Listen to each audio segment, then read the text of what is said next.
सोनम के पूरे मामलात में लगातार हर पक्ष हमने आपको सुनाया टाइम्स ऑफ भारत पर। अब सोनम के भाई गोविंद की जुबानी सुनेंगे इस पूरे प्रकरण का काम। सबसे पहले गोविंद, बहुत बहुत स्वागत है आपका टाइम्स ऑफ भारत पर। इस पूरे हत्याकांड के बारे में आपको कैसे पता चला? सोनम के बारे में आपकी क्या टिप्पणी है? देखिए, मुझे पता तो उस समय चला जब मॉर्निंग मेरे को रात को सोनम का जब 1 बजे कॉल आया और चीज़ें बहुत सारी मुझे क्लियर होती गई। और मैंने पहले तो उनको पुलिस कस्टडी में दिया, उसके बाद में हमने 2:30 बजे तक फ्लाइट के टिकट निकाले, वहाँ पे मैंने ढाबे वाले से रिक्वेस्ट करी, ये सब चीज़ें मैंने करी। उसके बाद में हम 2:30 बजे मैंने ऑल मेघालय पुलिस को सबको मैसेज डाला, विपिन जी को बताया सोनम मिल गई है, क्योंकि मुझे जब तक नहीं पता था कि वो गुनहगार है या बेकसूर है, मुझे आइडिया नहीं था। बस उसका कॉल आया, उसके बाद में मैंने सब चीज़ों बयां करी और मैं यूपी के लिए, गोरखपुर के लिए निकल गया था। और मैंने इतने में रास्ते में सब चीज़ें सबको बताना चालू कर दी थी। रात को 2:30 बजे हमने मेघालय पुलिस को इन्फॉर्म कर दिया है, विपिन जी को इन्फॉर्म करके, और हम गोरखपुर हम दोपहर में दूसरे दिन 4 बजे पहुंचे थे। जब तक मैं कोलकाता एयरपोर्ट पे पहुंचा 9 बजे सुबह, तो मुझे मीडिया के थ्रू और कुछ रिश्तेदारों के थ्रू कुछ व्हाट्सएप पे स्क्रीनशॉट आए कि इसमें इतने लोग अरेस्ट हुए हैं, इतने क्रिमिनल आए, 4 जने आए। जब मुझे पूरा 100% भरोसा हो गया था, क्योंकि ये लिंक सोनम के थ्रू ही पूरी की पूरी रची गई लिंक है और ये लिंकअप भी उन्हीं के थ्रू है। राज कुशवाहा भी उन्हीं से ज्वाइंट में था, फिर उनके दोस्त उन भी पकड़ा है। तो उस हिसाब से मेरे को क्लियर होते गया कि ये मतलब साजिश है, और कोई होता तो मैं एक बार उसको बयान नहीं कर पाता। बिल्कुल।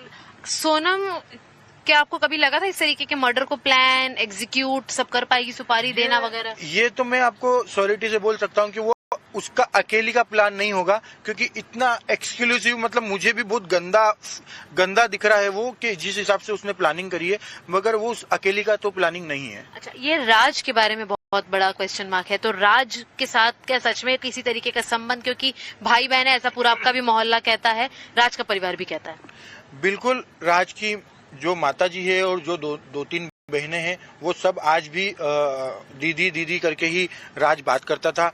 हर समय हम उसको फोन लगाने की हमारी कोई लिमिट नहीं थी। हम उसको रात को 12 बजे भी फोन लगाते थे, हम सुबह भी लगाते थे, मगर हमेशा उसके वर्ड दीदी दीदी ही निकले हैं। मैंने 1-2 बार रिकॉर्डिंग भी चेक करी हमारे यहाँ, क्योंकि हम कॉलिंग वगैरह करते हैं, रिकॉर्ड होते हैं कॉल, तो मैंने 1-2 बार कॉलिंग भी चेक करी, मगर उसमें भी उनकी दीदी करके ही बात हुई। इसलिए मुझे आज तक कोई ऐसा शक नहीं हो पाया। जितेंद्र कौन है? आपके परिवार के हैं, व्यापार के हैं, और सोनम और उनके बीच में लेन देन का क्या कनेक्शन है?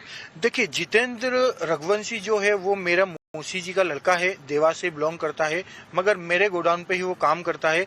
और एक्चुअली क्या है, जो गोडाउन के जो भी खर्चे होते थे, जो भी गोडाउन के खर्चे होते हैं, वो हमने क्या करा कि जितेंद्र रघुवंशी के अकाउंट में हमने एक अकाउंट खुलवाया, उसमें जो भी पेमेंट आता था, और हम गोडाउन के खर्चे चलाते थे, जैसे ट्रांसपोर्ट आना, ट्रांसपोर्ट जाना, लेबर पेमेंट। ये हम लेबर भी मजदूर चौक से बुलाते हैं, तो हमको एक पर डे कुछ 5-7 हजार पेमेंट देना ही रहता है, तो वो उसके लिए जितेंद्र रघुवंशी का हम अकाउंट यूज करते हैं। अच्छा, तो उनसे और कोई संबंध नहीं है? पारिवारिक संबंध? पारिवारिक मेरी मौसी जी का लड़का है, मेरा भाई है वो। अच्छा। और गोडाउन पे भी काम करता है, इसीलिए हमने उसका अकाउंट खुलाया है। और विपिन वगैरह का कहना था कि वो मास्टरमाइंड है इस पूरे, हो सकता है? नहीं, जितेंद्र रघुवंशी एक्चुअली एक नया नाम है। दूसरा, वो एक्चुअली थोड़ा सा अनपढ़ टाइप का आदमी है, उसने ज्यादा पढ़ाई नहीं करी है, 9वीं-10वीं तक वो पढ़ा लिखा है, और हमारे गोडाउन पे आज भी वो हमाली कर रहा है। उसका कोई इतना प्रोफेशनल काम नहीं है कि वो कोई एक मैनेजमेंट संभाल रहा हो, वो आज भी वहाँ पे।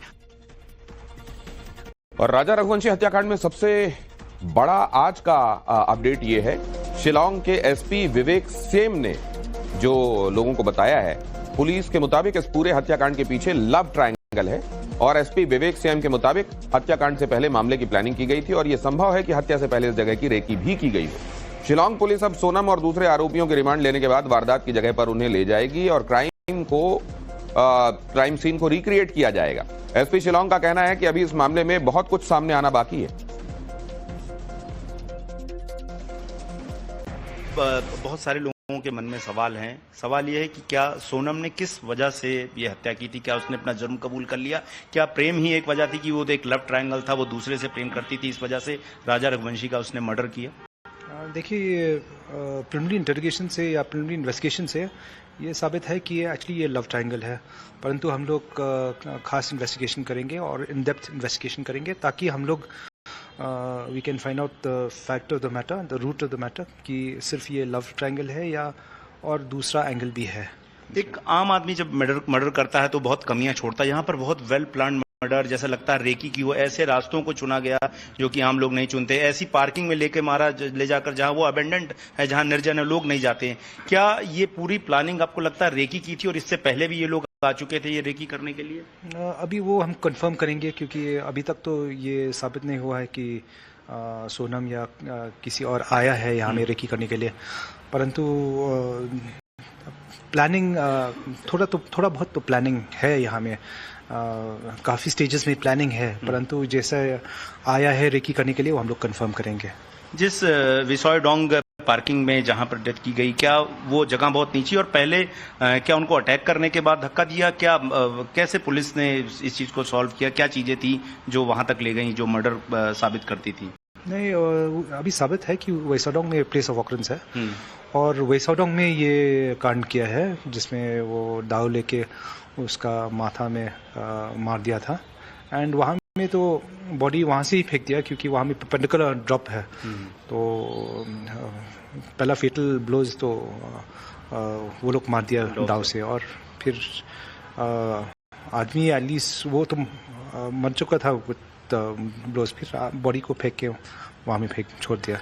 और इस बीच सोनम ने गुनाह कबूल कर लिया है। उसने कबूला है कि उसी ने राजा की हत्या करवाई। हत्या का मास्टरमाइंड राज बताया जा रहा है, लेकिन राज की मां का कहना है कि उसका बेटा बेकसूर है। राजा की मां कह रही है कि उसने मिलकर, सबने मिलकर राजा को मौत के घाट उतारा है। यहाँ पे थी ना, जब भी वो अच्छे से रेकी गई 4 दिन, मतलब हमको ऐसा लग नहीं रहा था। बाहर तक है ना, सब जने छोड़ने गए उसकी कार तक, जब भी बोला कि देखो राजा है ना रो रहा, तुम जा रही, तो ऐसे मस्ती कर रहे, सब मजाक कर रहे, तो पलट पलट के देख रही थी। ऐसा लग नहीं रहा था कि सोनम ऐसा कर सकेगी, मेरे बेटे के साथ करवा सकेगी। मेरा बेटा ऐसा काम कभी नहीं कर सकता, मेरे को भरोसा अपने बच्चे पे, मेरा बच्चा कभी ऐसा काम कर ही नहीं सकता। सोनम के भाई के यहाँ मेरा बेटा काम करता था, वो उसी कंपनी में सोनम भी काम करती थी और लड़कियां भी वहाँ काम करती थी और भैया लोग भी काम करते थे। तो सोनम के पापा का भी फोन आता था, सोनम के भाई का भी फोन आता था और लड़कियां काम करती थी उनका भी फोन आता था। को ये नहीं पता था कि सोनम ने ही ये करवाया और सोनम की प्लानिंग थी। हम मालूम विश्वास एक जने ने भी नहीं करा था, हमारे घर में किसी को विश्वास नहीं हो रहा था मालूम, और हम सोनम के लिए दुआ कर रहे थे कि सोनम सही सलामत आए और वो अपने घर आएगी, हमको तो वो इंतजार था कि आपका बेटा हमारी बच्ची से बात करता है। और न कभी उन जहाँ पे काम करता था न वहाँ पे गोविंद भैया बोले कभी कि कोई ऐसी बात है, न उनके पास आज तक किसी ने कुछ नहीं बोला। और जो मेरा राज काम करता था वो दुर्गेश भैया थोड़े से बड़े हैं मेरे राज से, वो भी वही काम करते थे। अभी भी जब ऐसा हुआ ना तो हम फोन लगा के पूछे तो वो भी यही बोल रहा था कि कभी ऐसी कोई बात नहीं, आंटी जी टेंशन मत लो। और राज उसको दीदी, हम सब लोग उनको दीदी बोलते थे और मतलब वो दीदी जैसी मानते थे और दीदी बोलते थे, ऐसी कोई बात नहीं है। आज तक कभी किसी ने नहीं बोला।